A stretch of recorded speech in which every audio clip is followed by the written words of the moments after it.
This next pistol was something which I'd wanted to make for a long time because it's a bellows pistol, and these are extremely rare. In fact, there are only two known to exist, both of these in American collections, and really very little is known about them other than their external appearance. As far as I know, no one's ever fired one of these in living memory because the two that are in the collections are not functioning. Now, to make one of these was a problem for the simple reason that there's no documentation. But very fortunately, the American collector, Larry Hanush, who owns one of these pistols, was extremely kind to me, and he supported the project by taking his pistol apart. No mean feat for something which is almost 200 years old, if not more, and taking detailed photographs of all the inner workings and the outside. So from these photographs I was able to make drawings and then slowly build this pistol up. It was actually the first one that I ever made, and it took me quite a long time, but I did learn a lot in the process. So how does this pistol work? Well, inside the grip here, which is hollow, is a bellows made of parchment pigskin and a very powerful V-spring. And there's a ratchet mechanism, a chain mechanism on a drum, and this is not the correct sort of key, but this works. You have a square peg here, and you connect the lever to the square peg, and then you can rotate the axle. The chain rotates, compresses the spring, and expands the bellows. Now, it's quite complicated in the sense that it has a set trigger system. So the first thing you have to do is to set the trigger by pulling this curved trigger backwards till it clicks. You hear the click. Now, having done that, that means that the firing arm is ready to fire and hit a lever which will release the main spring. Having done that, you can now actually compress the main spring by rotating this, and you will hear it click. Or perhaps you won't. It has clicked, but you probably didn't hear that. But the main spring is now compressed and the bellows are expanded.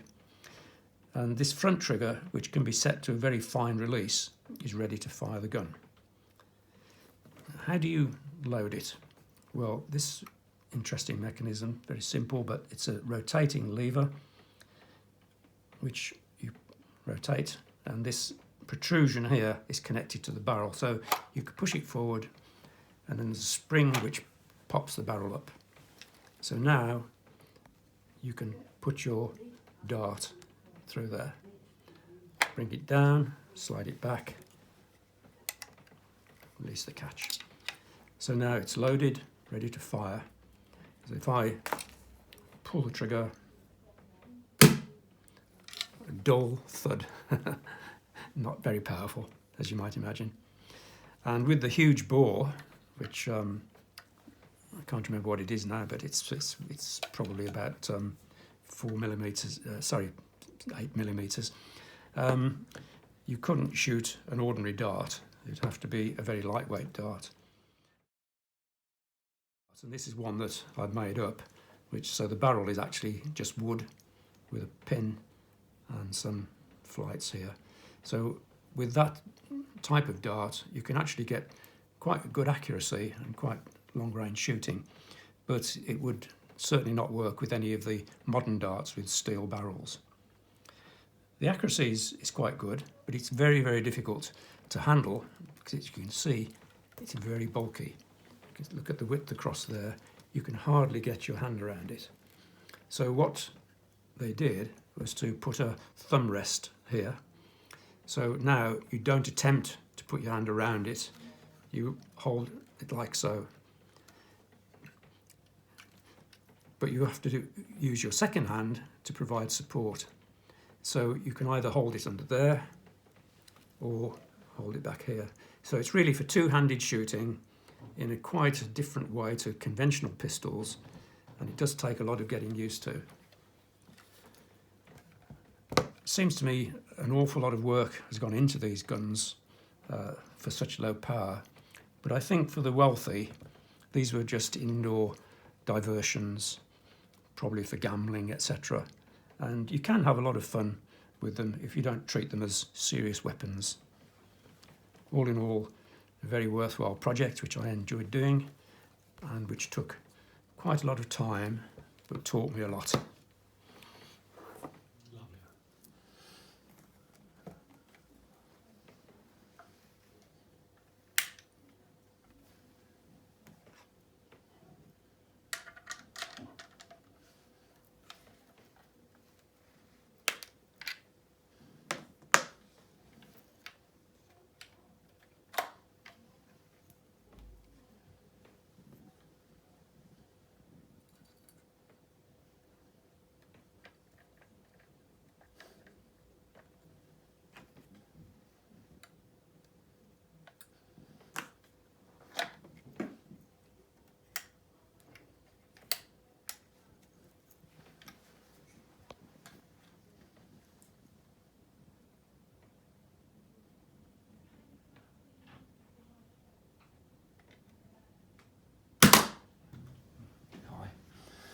Oh, it's fine. Yeah, that's great. Thank you. That was lovely.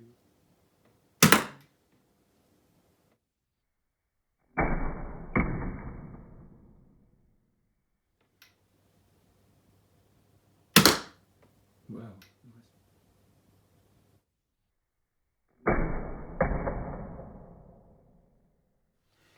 This next project is actually really work in progress because it isn't completely finished yet. So this rather scruffy looking picture you can see here is a life-size picture of what's known as the Kuchenreuter pistol. This is a pistol made probably around 1820, and about 4 or 5 of these are known, made by members of the Kuchenreuter gunsmithing family. Mainly Adam Kuchenreuter was the principal manufacturer of these. But these are very exotic pistols with an interesting mechanism. The principle is that the hammer, when it's pulled back, compresses this V-spring and also pulls the piston back in this brass cylinder. And so that gives you the main power source. And then, of course, a dart is inserted in the barrel and it's fired. Now again, like the bellows pistol, to make this was a problem because you need drawings. There's no patent for this, obviously. And I was very fortunate again that a collector who has an amazing collection saw my plight and was very happy to take his gun apart and provide me with detailed photographs from which I could build up the gun. So I owe him a great debt. And so the project started about 10 months ago. Slowly but surely I got there, and this is where we are at the present time. So this is how it looks compared with the original. So that's the original, this is the reproduction. So let's say a little bit about how I went about making this gun. So here we have it here as it is at the present time, not quite finished, but with all the working features there. Started off with a walnut block, which was then cut to shape and hollowed out to take the mechanism, and also hollowed out here to take the cylinder. The cylinder is a brass tube with a protrusion at one end which inserts into the barrel. Now, to operate the barrel, you have to remove this release system here, which is very much like the one on the bellows, in fact identical, which makes me think that possibly the bellows was made by the same guy. And then you slide the barrel forward. It doesn't flip up this time, but you can still have room to insert your dart into there. And when you pull the barrel back, it's pushed against a leather washer, and then the barrel catch closes it up nice and tight, so you have a good seal. The V-spring, which had to be made very carefully because there's always the risk of breaking them, is carefully tapered, and when you pull the hammer back, you can see this lever here compresses the spring. The system has a set trigger like the bellows, but this is much cleverer because you don't need two triggers to get the setting effect. What you do is you pull the trigger forwards till it clicks, and that sets the little hammer which is going to set off or discharge the gun. Now, once the main spring is compressed, that acts as a hair trigger if you adjust it to such. You can just pull it back normally, fire the gun.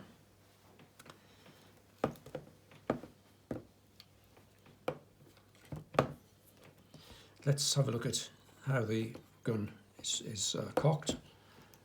You have to put your hand on there and pull it back, and it's pretty strong to do, so I might have to take it out of shot, or maybe not. Yeah, that's caught. Now it's cocked. You can see the lever which is connected to the hammer connects to the piston, which is driven in here. You can see now the mainspring is compressed and the sear is holding the hammer back. The set trigger has a little hammer action inside, which when I pull that, the hammer hits the sear and releases the gun. So I'll just fire it so you can see what happens.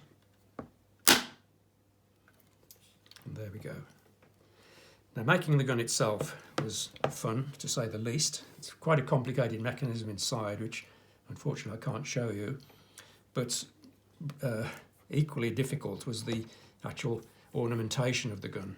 You can see that it's heavily engraved, and there's no way I can do engraving, so I had to adapt, and I've used a photographic etching technique, and you can see that I was able to reproduce pretty closely the original patterns on the original pistol, and very many of the parts have been ornamented. There's the lock plate itself, the hammer, the cylinder of course. You turn it over, you have the trigger guard plate, the trigger guard, the screws. If you look at on the other side, these screws, and if you look at the pommel here, this is quite heavily ornamented as well. So to make a gun which looks something like the original took up probably more time almost than making the mechanism. The top surface of the barrel shows the name of the maker, as in the original, but I have put on the bottom the fact that this is a reproduction, for the simple reason I don't want in future years anyone trying to pass this off as an original. The sights are pretty straightforward, dovetailed, but the rear sight does have an adjustment where you can actually increase the height. So this was destined to fire probably 8mm darts, but I toned it down to 2.2, but even so you have to use fairly light darts to get a reasonable effect. But again, the gun isn't finished properly yet. All the parts have to be blued in a sort of sympathetic blue of the time. Nickel plating wasn't invented then, so I'd love to have this nickel plated. It would look great, but I can't do that. And of course the woodwork's got to be cleaned up and varnished and so forth. But now I think this will make an interesting addition to my collection of gallery pistols.